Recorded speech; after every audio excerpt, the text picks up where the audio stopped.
I almost counted that down from 5, which as we all know, according to the instructions with the holy hand grenade of Antioch, the magic number is 3, not 5, not 4, not 2. That's stopping too early, but upon 3, things are good. But yeah, I did. I almost had like a 5-second fucking countdown. Happy Thanksgiving, dude. Yeah, man. Happy Thanksgiving. Early Thanksgiving. Yes, early. Literally early. Most people are just now starting like their side dishes and stuff like that, or they're like my wife who prepped a bunch of stuff yesterday, and today that's just got to be warmed up. But there's still other things to cook, and I'm trying to guide her through things that I usually do, but can't really anymore. And it's going okay. my turkeys and my brine. So I think I said good morning, everybody. Welcome to LRMornings on this Thanksgiving Day with Kyle and Brian. And of course, we hope all of you guys out there are having a good Thanksgiving. Thank you for listening to us. If you are listening to us on Thanksgiving Day, I hope it's not for any depressing reasons, but like maybe you're like traveling and you downloaded us because you think we're worthy travel companions. So, Brian, what do you got going on for Thanksgiving this year? Not a whole lot, due to our current world situation. But I got a couple people coming over. They're in my I guess you could say my work bubble, and people I'm with every day, and that's about it. Literally a couple. So. Okay. Should be good food though, Yeah, couple drinks, nice little turkey. That's the one thing I missed out on is we forgot to go to the alcohol store, and I live in a state where the state owns all of the alcohol stores for liquor, that is beer and wine you can buy at Walmart and shit. But I was gonna buy a honey jack. Oh God, that's so sweet. I love it. It's really good to cook with and marinate with. It makes a really good barbecue sauce. Like center, like where you center the sauce around. This tangy sweet. I don't drink it with soda though. I just drink it with water. Yeah. I'll drink it straight or with water on ice. It depends.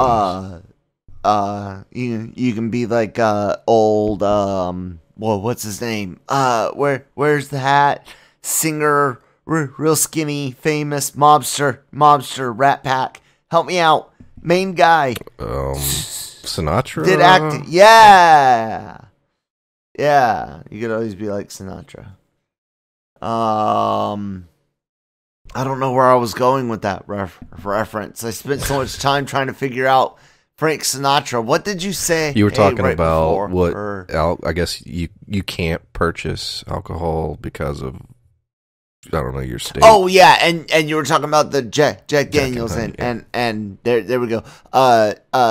Frank Sinatra used to like his Jack. I think it was 2 or 3 fingers of Jack in a highball.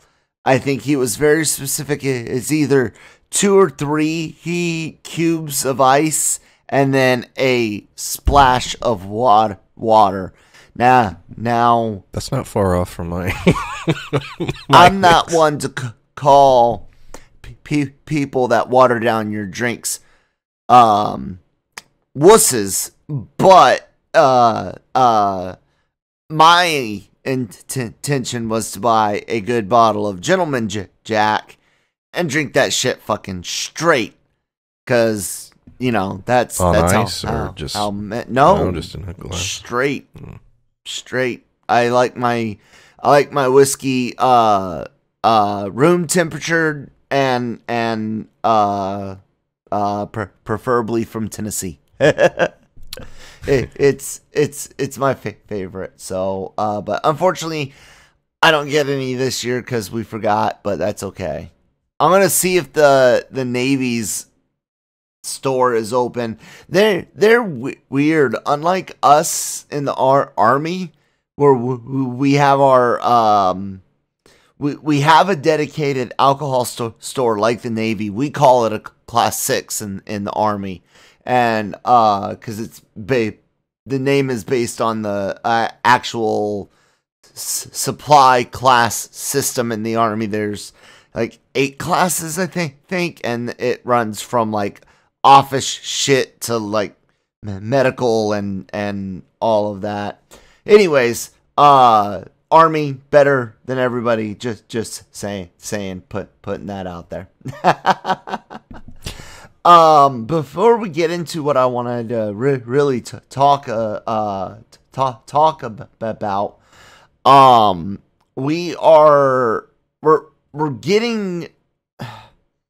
we're getting little bits and pieces of Star Wars stuff dealing with the Mandalorian, and of course we got a new episode to look forward to tomorrow. We're getting little bits and pieces about Spider-Man, which of course we all know that I am not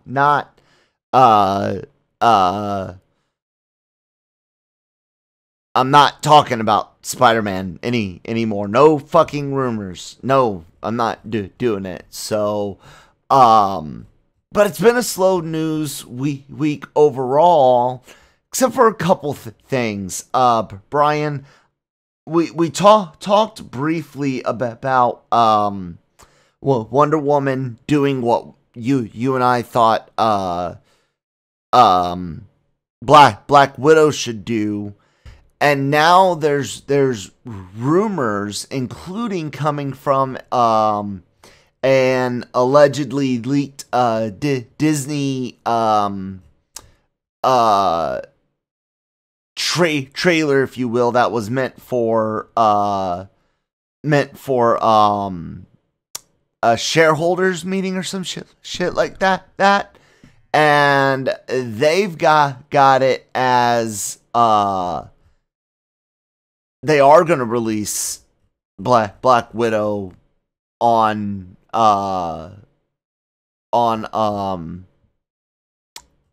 streaming and hybrid it like Wonder Woman.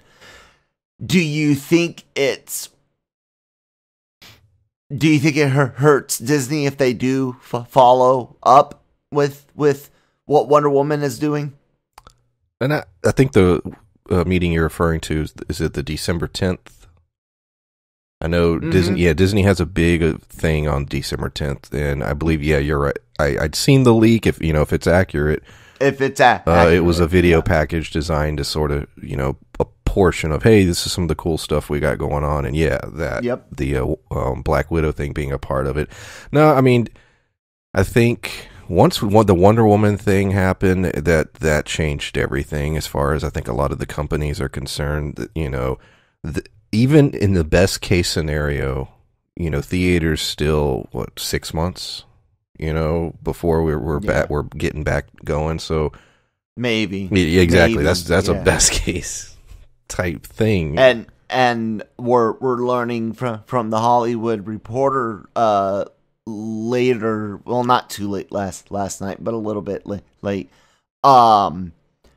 Godzilla vs. Kong is likely to go to streaming only, and I don't even know if it's finished filming. I don't think it is. I don't know where they're at in their filming. I'm trying to look through the Hollywood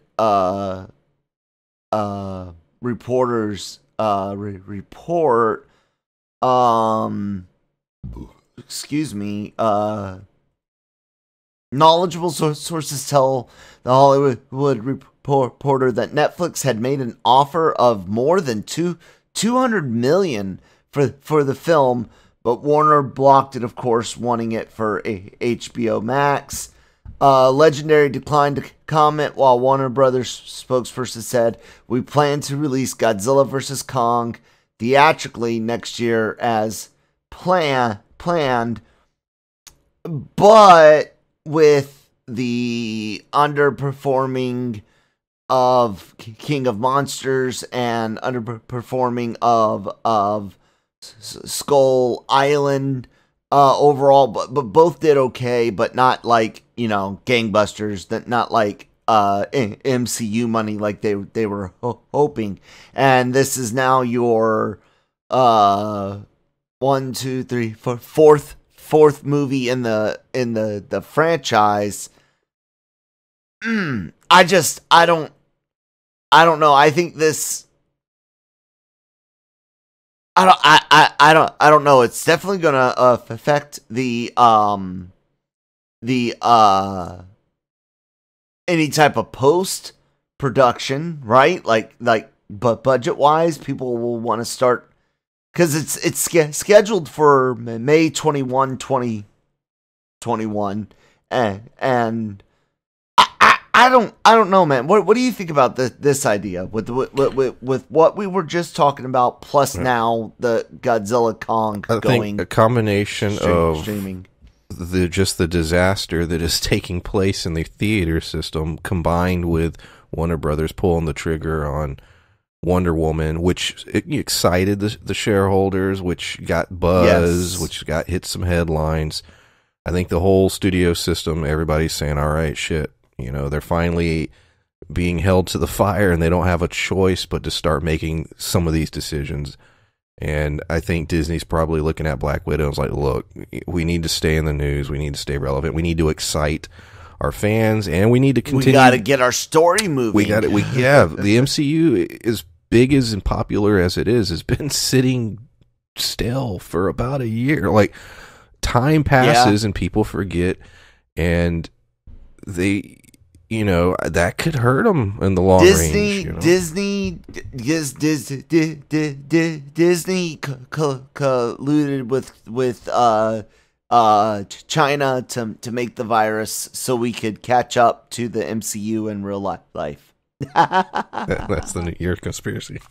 That's my conspiracy theory. I think Disney's looking at it like, they got to get in those headlines, they got to get in the news, and they don't want a situation where MCU movies finally come back, they're in theaters, and people say, you know what, I will watch it, but I don't know that I need to see it now. And that's the way audiences are getting with entertainment right now. Period. Yes. And so that's becoming an issue. And so the idea of no, this is must see. You got to have Disney Plus now. And you got to watch it now. Yeah, and it's not even as we saw with Mulan. Some people, they just can't wrap their head around getting a movie for a premium price on a not free streaming service, but one where it pisses them off.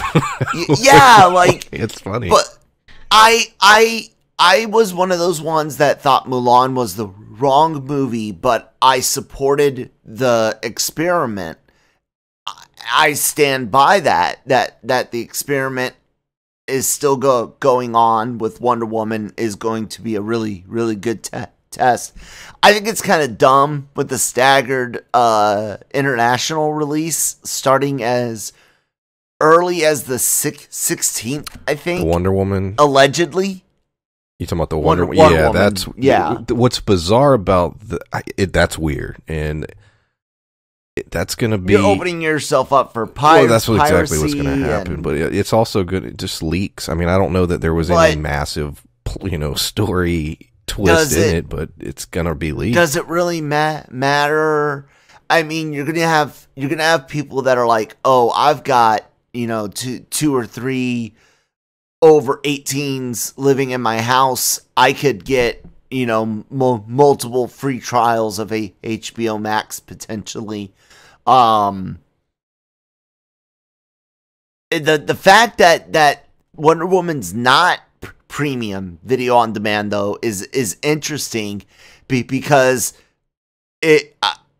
I wonder what they're gonna do with Black Widow. Is it gonna be premium video on demand, or does Wonder Woman force Disney's hand and say, "Bitch, you better give it away for free and try to make your money on DVD and Blu-ray sales"? Like, what would you do? Would you risk it? Because I still think if you put Black Widow out, even with a free Wonder Woman, I think if you put Black Widow out for $24.99 premium, I still think it makes a shit ton of money on Disney Plus and in theaters. What do you think?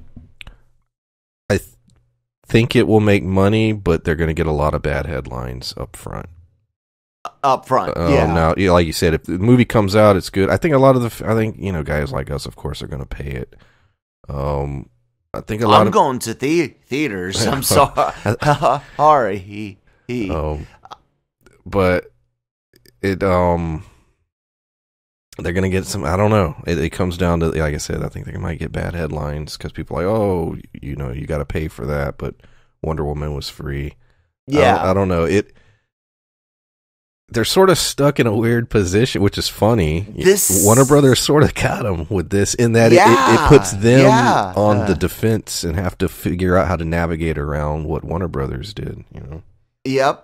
Exactly. All because they thought wrongly that the international market, especially China, was going to save Mulan and make it, a shit ton of theatrical money.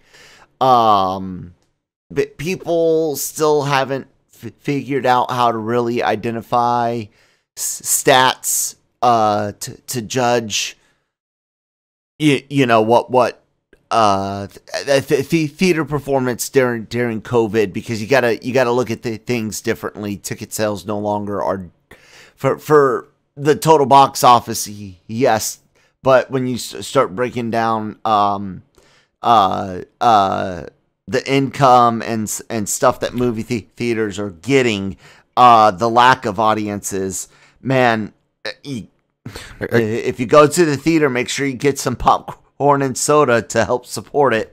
One more thing about Disney's position, and I think this is another part of it. I think this is a huge part of it. The only real news outside of some Spider-Man and Venom news we've been getting, but as far as headlines go in the comic book film verse, it's all been Wonder Woman and Snyder Cut. Like, that's it. That's the dominant conversation. And we know now that Wonder Woman is dropping free on HBO Max Christmas Day. And then the rumored Snyder Cut, they're saying March-ish. That's a rumor. I don't believe it. But let's say possibly it's in that time frame. That would mean that DC would dominate for several months. And you know what I mean? And so Disney's probably looking at that too. Kevin Feige isn't looking for DC to be the dominant thing talked about. He wants his stuff out there. Yes. And so I could see him saying, "Nah, F that. We're putting Black Widow out. We're getting some of them headlines, Yeah. And with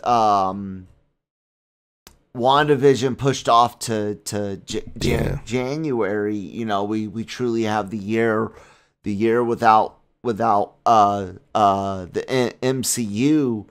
Fucking Wonder Woman's gonna dominate December, because Mando's gonna be done and over with, and there's gonna be nothing else. And like you said, for the first time, really in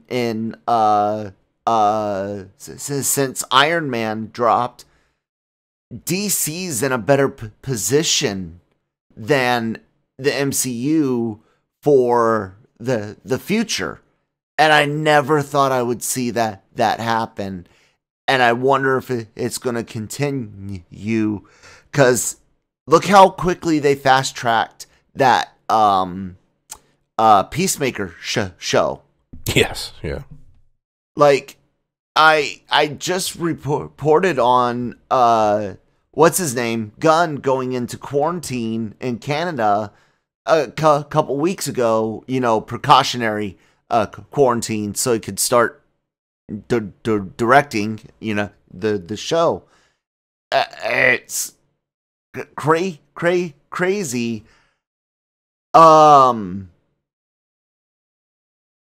Yeah, man, DC. I mentioned this a long time ago when they started pushing Black Widow back. I mentioned, I don't know if you remembered it, but I said, I wonder if Warner Brothers will take advantage of this, and they have. And good, while I prefer Marvel movies, good for Warner Brothers and good for DC fans. As long as the movies are good, right?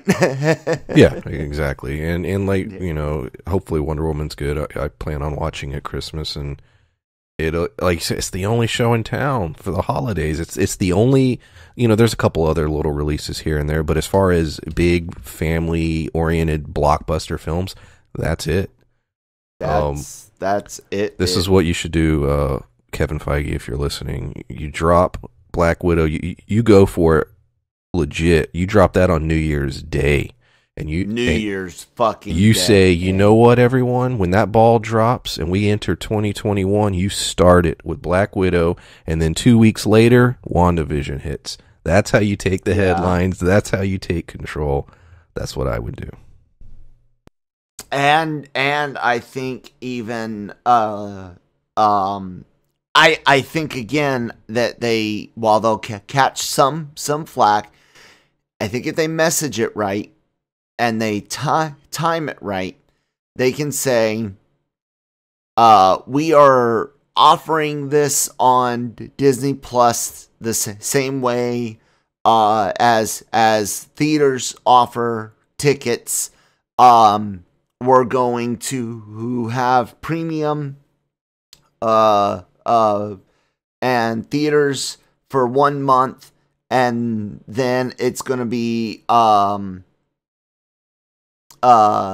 theaters only for, say, an additional two or 3 weeks, and then come back and say, after the theatrical run is done, it's 7 weeks ish. Come out and say, after that, Black Widow comes back. I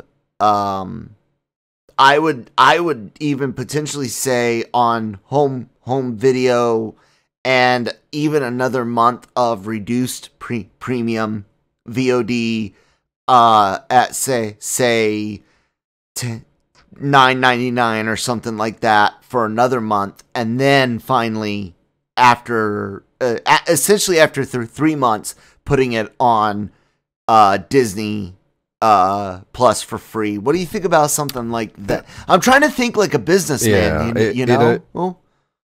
I am curious. I legit am curious if they're going to charge for it. I don't know.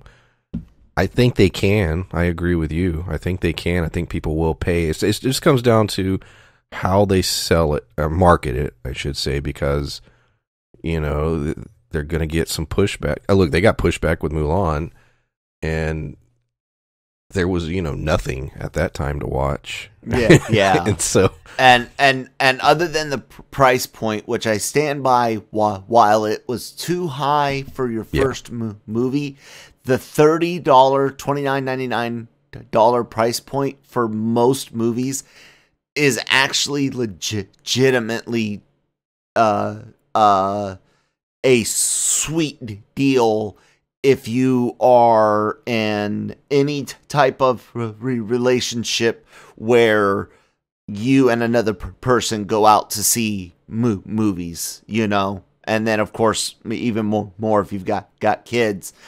Fucking for my wife and I, it costs us over $100 to go see a movie, to get a babysitter and you know, go see the movie, but buy the movie ticket. It's especially if it's like on the premium screen.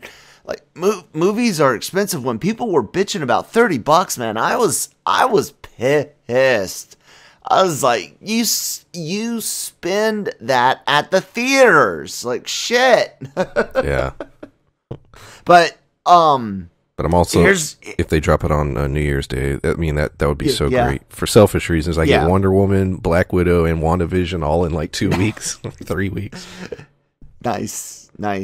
That would be kind of cool. It's going to be interesting to see what happens. It's Wonder Woman versus Black Widow, basically, and I think that's going to make a really cool thumbnail picture. Now that we have talked about the regular time that we do on a show, I'm going to push it a little bit further. I wanted to do something fun. Every Thanksgiving, you see on TV the stereotypical, you know, what are you thankful for? I know some people do that at your household. I don't mean to make fun of you when I call it stereotypical. I just trying to point out that it, you know, it's a stereotype thing to go around and talk about what you're thankful for. But we're going to actually do it here on LR Mornings in a little bit of a different way. I told Brian I wanted him to think of not his favorite necessarily, but he and I came up with a movie, a video game, a comic, either a single issue or an arc, and a show that we are thankful for, and we'll tell you what the things are and why we're thankful. Maybe it's connected to a good memory, maybe it inspired something. But Brian, let's start off with your TV show. What are you thankful for that's been on TV? This was the easiest one. This was the first thing I wrote down of this list. Star Trek: The Next Generation, TNG. Nice. And why that? So, you know, like you said, it's not necessarily my favorite show. It's not even my favorite Star Trek show, to be honest. DS9 would hold that honor. But this was, when I really got to thinking, TNG, not only can I watch it at any time, I love the series, but this was probably the first major like sci-fi show that I got into as a kid. I used to watch it with my dad. I remember going out and buying I was into Star Wars toys. I was into Star Trek toys, and I don't know if you remember, you know, in those early 90s, TNG had a large assortment of toys, which I bought all the different figures and everything. So as far as even toy collecting, fandom, being in science fiction, this was sort of the beginning for me in a big way, and there's a lot of good memories with it. So yes, I am thankful for Star Trek, the creation of the next generation. That's cool, man. I picked the 2012 Teenage Mutant Ninja Turtles. People that listen to the show or other podcasts know I'm a huge TMNT fan. Teenage Mutant Ninja Turtles. I've got a Turtles tattoo. I've got custom Japanese style print on fabric posters. I've I've got a lot of stuff, but what makes the 2012 version of the Turtles so special is the showrunners and the writers managed to reach into Laird and Eastman's comics and pull out enough dark ideas, stories, angles, character challenges things straight from the Mirage Studios comics, pull some of that, and then go over to the 80s cartoon and say, you know, hey, here's where the slapstick does work and where it doesn't work and how we're going to use it in our show. And so they took some of that. And then even taking some stuff from the movies. So yeah, they picked the best out of everything, and they created this amazing show with what I liked as animation. Some people don't like it, and I can understand that. I fucking hate the rise of the TMNT animation style. But the 2012 offered everything. Fucking spoiler alert. 5, 4, 3, 2, 1. They fucking kill Splinter, dude. Yeah. They fucking kill Splinter, and then the turtles are saved by the Fugitoid as the Triceratons actually destroy Earth. Like, holy fuck! You do that on a kid's cartoon, and it wasn't just anything that killed Shredder. It wasn't a Triceraton or Splinter. No. It was betrayal by Splinter and him stabbing Splinter while they were trying to fight against the Triceratons together, you know, the Foot and the Turtles. And it was just brutal moment. So yeah, I'm thankful for that.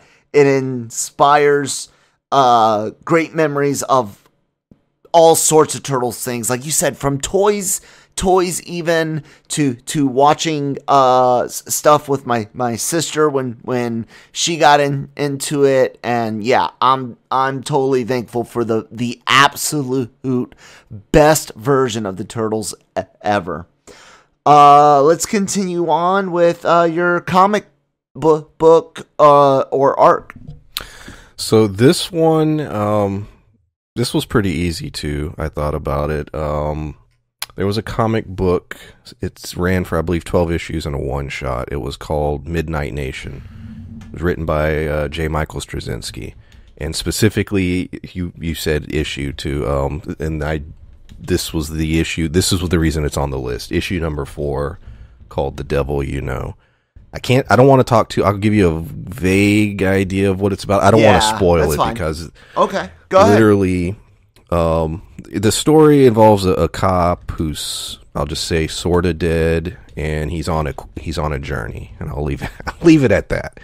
I recommend, if you've not heard of the series, don't go looking up stuff about it. Just see if you can find it and read it. It's really good, really well written. But that particular issue, it's very wordy. There's a lot of dialogue between these characters. They're sitting at a campfire, and they're all sort of telling their story. And like I said, I don't want to spoil the end, but the final page is so mind blowing and just it hits really hard what it's trying to say. And it's just one page that does this. It's just so well done. And so it's always stuck with me. The series really deals with a lot of ideas of, living your life. You're not dead until you're dead. You know what I mean? Live your life, also helping others, and how that can help you. There's a lot of little messages in there, nice messages, all told in a nice, violent, and over-the-top, insane comic book written by J. Michael Straczynski. Love the series, love that particular issue. Definitely, if you've not heard of it, check it out. And, yeah.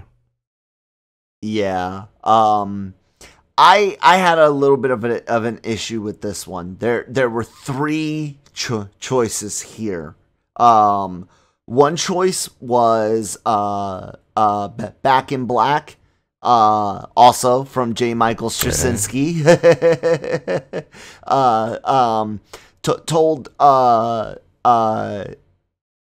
Told after the Civil War, the original Civil War event in Marvel Comics. Spidey, what's her name is Aunt May is shot. Spidey goes to a dark place and he puts on the black suit. It's not the symbiote. He just basically has a black, costume that he can put on. And there's a great page in there where he deals with Fisk, but I thought about that, and then I thought about something else by Straczynski. I thought about Silver Surfer Requiem. That's a great and one, yeah.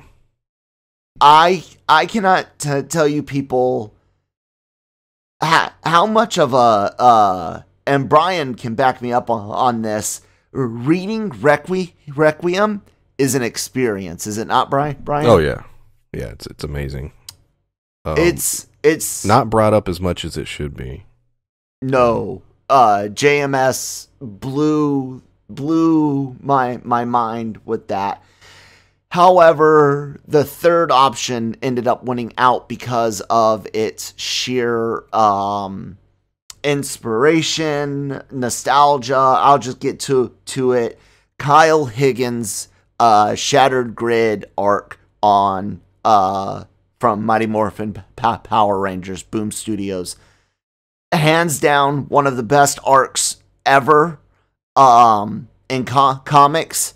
As far as like story structure, character development, what the problem is, how the heroes try to solve the problem, the shit the villain puts the heroes through, like all of that.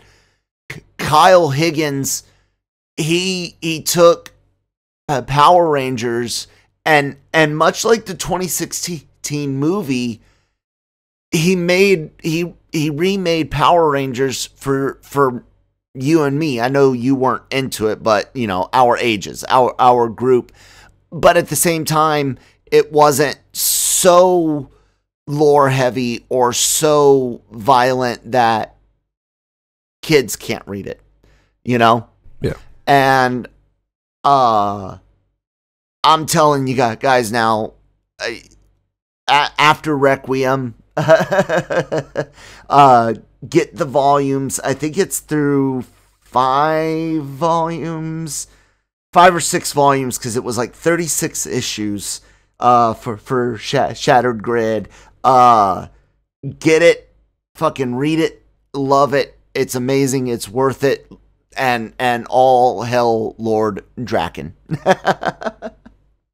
Have you read any of those, Brian? Flipped through them or anything? No. Okay, you need to. Maybe if you come over and visit one time, just read my copies. Let's continue on with your video game that you're thankful for. This one was tough. This was the hardest one. I picked several, and then I settled on one because I was really trying to focus on, like you said, the word thankful. Not necessarily your favorite, not even the one that, was your, the big one that, got you into gaming. But what's the one that you're thankful for? The one that, connect innovated, changed something. Yeah. What are you thankful for? This is a weird one. I went with Mario Kart 64. Oh wow! And interesting. I thought about it, and more than any other game, especially at that time when it came out, this was the ultimate for me multiplayer game, but local. You would go to friends' houses and play it. I would go to have sleepovers. 3 and 4 people. Yeah. This is a game I probably spent hundreds of hours playing this game purely with friends, family members. And for years, for many years, that was the case. This was sort of the ultimate game of socializing and hanging out. And I was thinking about how much I miss that era of gaming. I did do the online gaming thing for many years. I don't really do it as much these days. I was into Halo and stuff at one point, but these days I just sort of got out of the multiplayer gaming world. But at that time, gaming was a social thing. You hang out with your friends physically. You physically hung out with them, and so I just had a lot of positive memories from that particular game. And actually, yeah, I was thankful for that, thankful for a lot of those memories, and that's why I chose Mario 64. Mario Kart Very 64. cool. Yeah. I had, like you, a couple of choices. I really wanted to go with an arcade game because similar things like what you said, how arcades were a social thing. You went with friends. You went with your dad or your mom or a parental figure, guardian, grandparent, whatever. You went and it was social and it was fun. And I was thinking, Turtles in Time is a good one, but so is Cruisin' World and Cruisin' USA, and I was thinking of all those, but then I started thinking about what really had an impact on video gaming and a genre that I like, and there can be no more important video game for first-person shooters. People will point to Doom. Yes, I got it. Lots of fandom. Doom did some cool things, and Wolfenstein got it. Tracking. But what really changed the game was Half-Life. Half-Life changed the game for AI. Half-Life changed the game for modifications. Half-Life changed the game for everything. When it came to the first-person shooter, it was tactical. You had to plan where to move, what weapons to use against which enemies. They didn't gimp you on ammo as much as, say, a Resident Evil game does, but it was challenging. I mean, your first weapon's a fucking crowbar. And you do have to fight several enemies before you get to a gun, And it does that. I mean, that game does such a great job of making you feel the immersion. That's the word I'm looking for. The story. Yeah, it really pulls you in. It does such a great job, and really, I think, showed the industry how to do that. Yeah, there is no there's no Halo without Half-Life. And Star Siege Tribes, because if you guys look up Star Siege Tribes, you'll definitely be like, yeah, Halo's a rip of Star Siege Tribes aesthetically and multiplayer-wise, the way it's done. But yeah, and then you look at what Half-Life spawned. You eventually get Team Fortress Classic, Team Fortress 2, Half-Life 2, we'll never, ever get Half-Life 3. They gave us some stupid fucking VR game that, yeah, my computer can play, but I don't want to, and whatever. But Half-Life, game changer for the entire industry, especially PC gaming, because I don't even think we get BioShock without Half-Life, man. Like, yeah. I think we're without Half-Life, I think we're stuck with just World War II shooters. Alrighty, let's continue on with our final thankful category, movies. Brian, movies. What movie are you most thankful for? This is going to be an odd one, and I'll explain. I'll explain it because I was really yet again. I was like, hey, what am I thankful for? And I was like, well, what's a film that has impacted my life a lot? And there's some of the obvious ones, but I went with Hellraiser 2 Hellbound. Interesting. Exactly. So I thought I'd seen the first Hellraiser and the third one on like television. They used to run on television back in the 90s, and I'd seen them, the edited versions of them. But I remember I think it was in the 8th grade or something like that, and I hadn't seen 2, and I was like, oh, I want to see 2, so I went and rented it and watched it. And I don't know, it just blew my mind at the time. And it where did you rent it from? That was at a Blockbuster. Yeah, okay, not a. But yeah, it blew my very important. it was a it started me down that, I'm a huge Hellraiser fan. I enjoy all the films, even the bad ones. I collect a lot of merchandise from the series. I've read the comics. I've read the book that it's based on. I'm a big Clive Barker fan. It's that rental of that film set me on a path that even goes to this day of me collecting Hellraiser merchandise and, digging into the lore and all that stuff. So it's a film that really impacted my life in a weird way. It's weird to say, Hellraiser 2 had such an influence on my life, but it sort of has. And that, I'm thankful for that rental.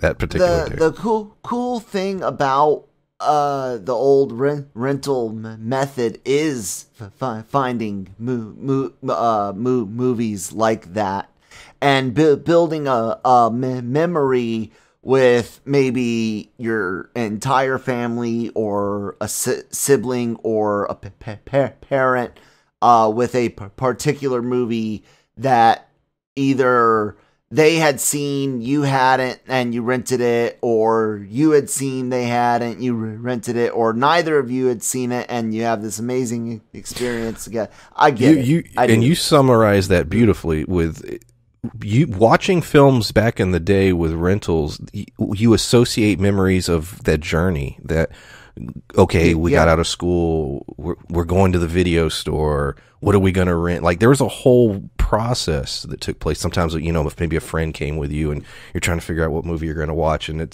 there's a journey. You physically have to move and go do it. And so you're right. I remember there's a lot of movies I could specifically remember going to the video store. I remember the experience of renting it. As opposed to now, you sit there and I love the convenience of streaming. I just sit there, I click a button and bam, it pops on. But no, I have actual memories of going and renting the Evil Dead films or a lot of anime. A lot of the anime I saw when I was Ninja Scroll, Akira, stuff like that. I remember going to the video store from rental. I don't know. I do miss the rental store. The experience, I want to see. Can you guess which movie I'm most thankful for? I can't, because like I said, I really can't because there's so many. You could, what I mean? Because I was like, I was gonna say Return of the Jedi was one of the ones that I was gonna say, but then I was like, nah, that. But no, I have no clue. Oh, okay. Well. There's one movie that has inspired me to write, to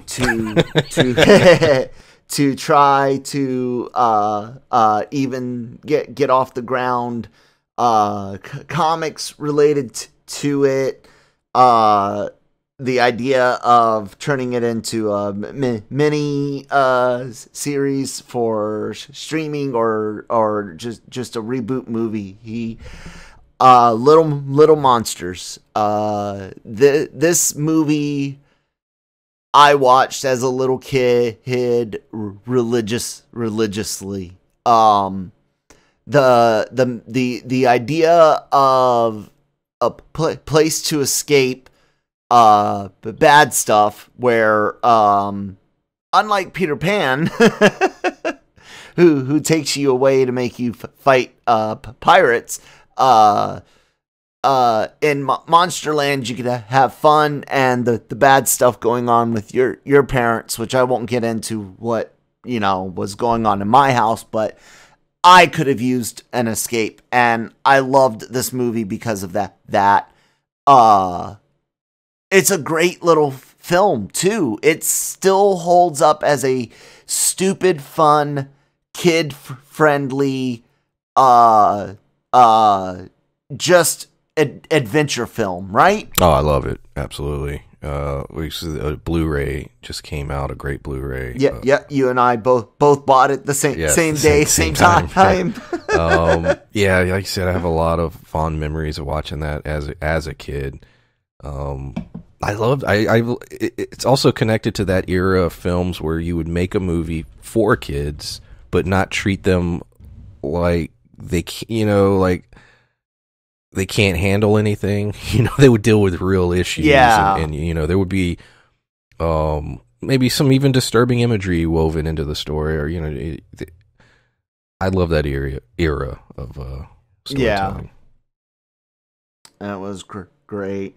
Well, there you have it, folks. Some movies, some games, some comics, and some shows that we are thankful for. Let us know in the comments below what you're thankful for in those types of categories.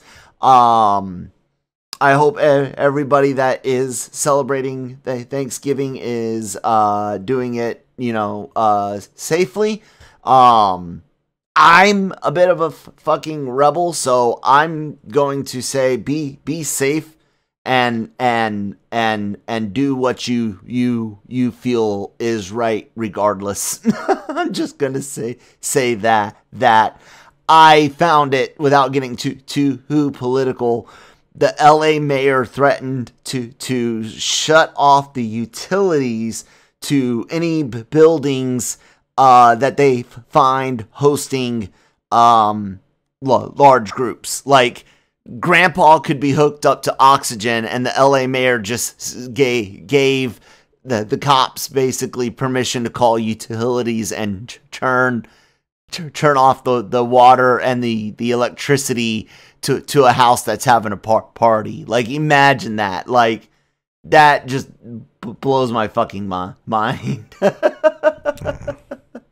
I'm sorry. It really does. Anyways, everyone that's doing Thanksgiving, have a happy, safe Thanksgiving. Be careful, all you turkey fryers that are doing it the first time. Please watch some videos for safety. Chef Jet Tila's got a great video on frying turkeys. Check out the website, LRMonline.com. YouTube channel, subscribe, please, guys. We need more subscribers on our YouTube and our podcast network. If you listen, hit that subscribe button and share us with some friends. So that way we can grow, because when we grow, the bosses let us do more stuff, and when we do more stuff, you get more shit to consume. So yeah, do that. Brian does some things on the interwebs. Brian, tell the good people about it. You can find me on YouTube as well. It's the channel's Pulp Mythos, PULPMYTHOS. It's one word. Do a lot of reviews, shows currently, like The Undoing, Big Sky, Fargo. So yeah, a lot of content. Check it out. There we go, ladies and gentlemen. You can find me at that Kyle Malone on Twitter. Thank you guys so much for listening. I really do hope you guys have a great holiday. Get some cool shit on Black Friday and Small Business Saturday and Cyber Monday, and I think everybody's doing like week long cyber deals and shit like that. So go have fun, and we will talk to you tomorrow. It'll actually be Christine and I. Tomorrow, Friday, we'll figure something out if there's no news. But happy Thanksgiving. We'll talk to you then. Bye.